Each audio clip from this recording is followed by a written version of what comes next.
3 సంవత్సరాలు బ్రతికినటువంటి యేసుక్రీస్తుని ఎందుకు చూడలేకపోతున్నాం అన్న ప్రశ్న మీరు వేయాలి. ఈ 3 సంవత్సరాలు పరిచర్య చేసినటువంటి యేసుక్రీస్తు దేశాన్ని, లోకాన్ని తల క్రిందులు చేశాడే, అది నీకు కనపడలేదా అని అడగండి.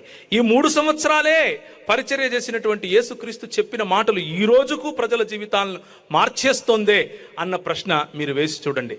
ఈ 3 సంవత్సరాల్లోనే యేసుక్రీస్తు 130కి పైగా కేవలం యూదులనే నోబెల్ పురస్కార గ్రహీతలుగా, కొన్ని వందలకు పైగా క్రైస్తవులను నోబెల్ పురస్కార గ్రహీతలుగా చేయగలిగినటువంటి స్ఫూర్తినిచ్చాడు అనంటే ఆ 3 సంవత్సరాల పరిచర్యకు ఉన్నటువంటి ప్రాధాన్యత ఈ ప్రపంచంలో ఏంటో ఒకసారి తిరిగి ప్రశ్నించండి. ఇకపోతే ఆయన ఏం చేశాడు అన్నటువంటి ప్రశ్నను ఆలోచిస్తే 12 సంవత్సరాల వయసులో ఆయన తన తల్లితో కలిసి దేవాలయానికి వెళ్ళినట్లుగా దేవుని వాక్యం చెబుతోంది.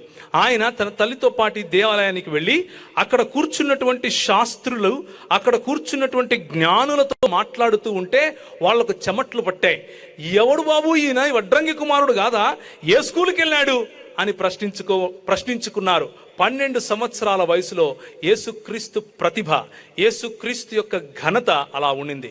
మిగిలిన రోజుల్లో ఆయన తన్ను తాను తగ్గించుకున్న వాడుగా, యేసుక్రీస్తు తన దేవత్వాన్ని విడిచిపెట్టిన వాడుగా కాకుండా దేవత్వపు విలువలను మనమందరము ఉన్నది ఉన్నట్లుగా చూడలేము కనుక ఆయన శరీరధారుడై వచ్చినాడు కనుక ఆయన దేవుని దయేందును మనుష్యుల దయేందును ఎదిగాడు. ఆయన ప్రతి విషయములోనూ లోబడుతూ, ప్రతి విషయములోనూ తన తల్లిదండ్రులకు లోబడుతూ, తన తల్లిదండ్రులకు సహకారంగా ఉంటూ ఆయన జీవించాడు. అలా ఉన్నాడు కాబట్టే గలిలయ ప్రాంతము, ఆ చుట్టుపక్కల ప్రాంతాలన్నీ చాలా బాగా తెలిసిన వాడుగా ఆయన ఉన్నాడు. కానీ దీన్ని ఏదో ఒక రకంగా ఆర్గ్యుమెంట్ అవుట్ ఆఫ్ సైలెన్స్ అంటారు దీన్ని. అంటే వ్రాయని మాటలు పట్టుకుని ఏదో జరిగిపోయింది అని చెప్పటం. అలా చెప్పటంలోనే కొంతమంది యేసుప్రభు జపాన్ వెళ్ళాడని, కొంతమంది యేసుప్రభు ఇండియా వచ్చాడని, కొంతమంది యేసుప్రభువు ఇక్కడికి వచ్చి బుద్ధిజం నేర్చుకుని వెళ్ళాడని కొన్ని మాటలు చెప్తూ ఉంటారు. ఆయన వచ్చి కాశ్మీర్లో చనిపోయాడు అని కూడా చెప్తూ ఉంటారు. వీటన్నిటికీ హిస్టారికల్ ఎవిడెన్సెస్ అంటే చారిత్రాత్మక రుజువులు ఏవీ లేవు.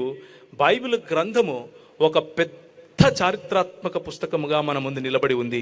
దీనికి పోటీగా ఏ చరిత్ర ఇంతవరకు పుట్టలేదు. దేవుని